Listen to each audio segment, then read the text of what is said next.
Bonsoir à vous tous et bienvenue pour l'édition spéciale de pour les comics puristes pour les adultes, les comics bourrins. Et oui, c'est dans Retro Comics. Alors, il y a des comics que j'aime beaucoup, en tout cas, qui est assez bourrin, qui est pas pour les enfants. Là, c'est entre nous. C'est entre les ados d'entre 12, 16, 18 ans et bien sûr plutôt plus des adultes. Excusez-moi.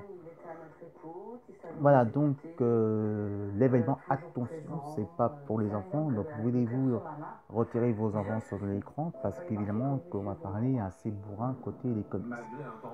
Alors, il y a des comics qui sont assez violents. Bon, vous savez qu'il y a Batman justement depuis 1939 qui a créé Action Comics. Il y a des comics qui sont pour les enfants et il y a d'autres qui sont plutôt assez bourrins, qu'on peut dire, qui sont assez pour les adultes.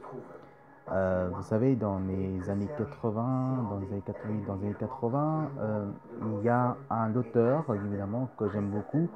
Il a créé Daredevil, il a créé évidemment il a créé aussi beaucoup de super-héros. Il a fait beaucoup aussi de bandes dessinées, évidemment,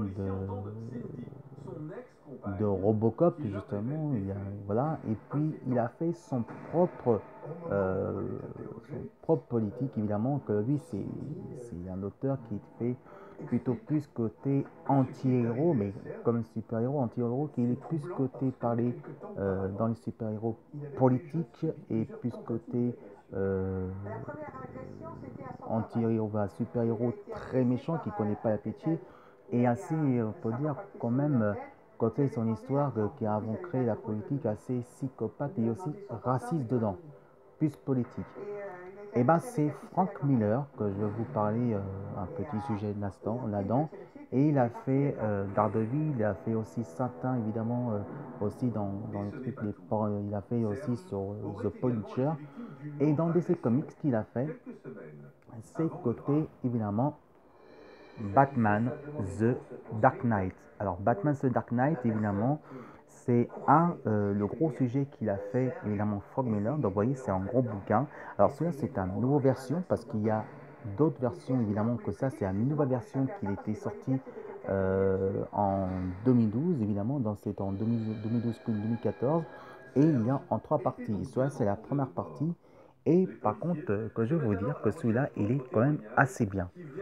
Alors, l'histoire de The Dark Knight, c'est que cette fois-ci, on plonge dans un autre univers que Bruce Wayne dans cette histoire. C'est Bruce Wayne est vieux, justement.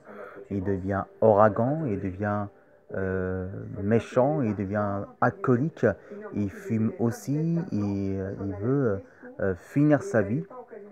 Toujours la même histoire qui était quand il était gamin, évidemment. euh, il était témoin de l'assassinat de ses parents Thomas et Martha Wayne. Sauf que cette nouvelle histoire, cette fois-ci, cette version, on parle plus côté assez proche côté dramatique et on dit qu'il va jusqu'à l'extrême et même qu'il peut aller devenir méchant alcoolique.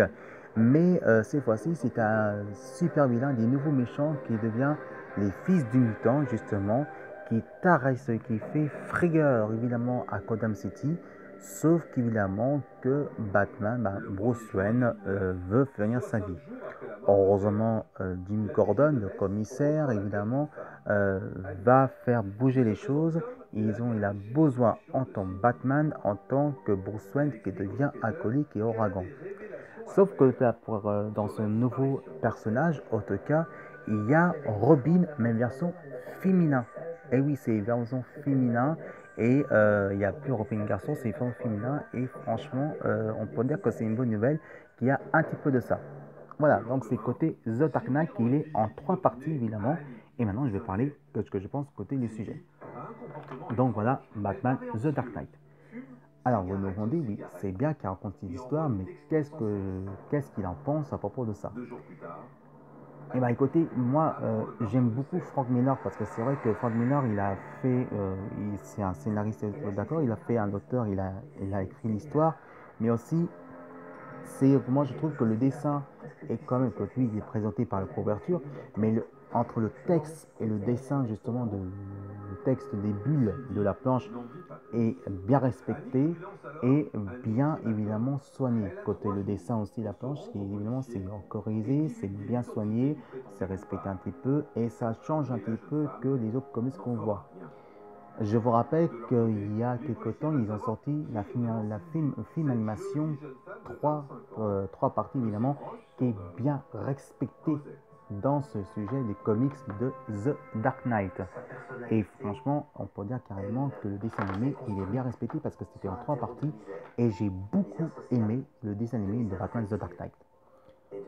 C'était en 2005 évidemment que The Dark Knight, là ça n'a rien à voir avec Christopher Nolan qui a fait aussi par le scénariste de The Dark Knight avec Christian Bale et Michael Caine. Sauf qu'évidemment, que c'est pas dire que c'est pas bien, sauf qu'évidemment c'est version scénariste. Il a écarté les comics, évidemment qu'il y a Buggins qui était pas mal, évidemment que c'était assez sombre, on peut dire très sombre, et là on plonge dans son univers. The Dark Knight, en tout cas, était vraiment meilleur, mais bon, c'était vraiment le meilleur du sujet du film. Et puis The Dark Knight Rises, évidemment, était vraiment bien, sauf avec Marion Cotillard, la meurt à la fin, comme ça, je suis désolé, elle joue très mal. En tout cas, le film, la trilogie de The Dark Knight, quand même, il était vraiment quelque chose d'exceptionnel. Alors, qu'est-ce qu'on en pense à propos de ce nouveau projet? Bah ça, c'est côté The Dark Knight, parce que vous savez que là, on va enlever le sujet de The Dark Knight avec Christopher Nolan et avec Frank Miller, c'est deux choses différentes. Alors maintenant, il faut dire que maintenant, vous savez qu'en 2018, il y a aussi avec Ben Affleck qui n'a rien à voir, qui va faire revenir Batman, mais plutôt dans l'esprit assez sombre, mais plutôt plus dans l'esprit dans la tradition de Tim Burton. Et ça, il sort en 2018, il faut voir comment ça donne, et ça, je parle mon sujet. Allez, on va finir tout de suite avec ce sujet, c'est bien sûr The Dark Knight. Ce Dark Knight, il est plutôt bon et bien soigné et vraiment un joli dessin. Sauf qu'évidemment, c'est pas pour les enfants, c'est vraiment réservé plus côté grand public, pur l'âge, que ce soit entre 12, 16 jusqu'à 18 ans. Et en États-Unis, c'est jusqu'à de 21 jusqu'à 25 ans. Cette fois-ci, ça n'a rien à voir avec les autres Batman qu'on connaît. C'est Batman qui est vraiment assez violent. Et ça, cette fois-ci, on peut dire que Bruce Wayne est vieux, il fume, il boit et aussi il devient méchant. Il devient aussi, côté scénario, assez vulgaire. C'est pour ça que ça, c'est la tradition à la sauce de Frank Miller. Si vous êtes fan de ce genre comme ça, évidemment, je vous conseille d'acheter. Et c'est par Urban DC Comics France. Et franchement, je vous conseille que Batman The Dark Knight, en tout cas, c'est vraiment du pur bonheur pour les burins, pour les spécialistes, évidemment, assez fans bourrins, évidemment, que ce soit pour les adultes ou pour les grands publics pur large. Voilà, c'était le sujet de Batman The Dark Knight et je vous dis à très bientôt pour d'autres sujets spéciaux pour les grands publics pur large, bourrins et bons à la fois. Bonne à vous tous et à très bientôt. Ici Philatommo et les Geekettes sur YouTube. Je vous embrasse, je vous aime très fort. À très bientôt.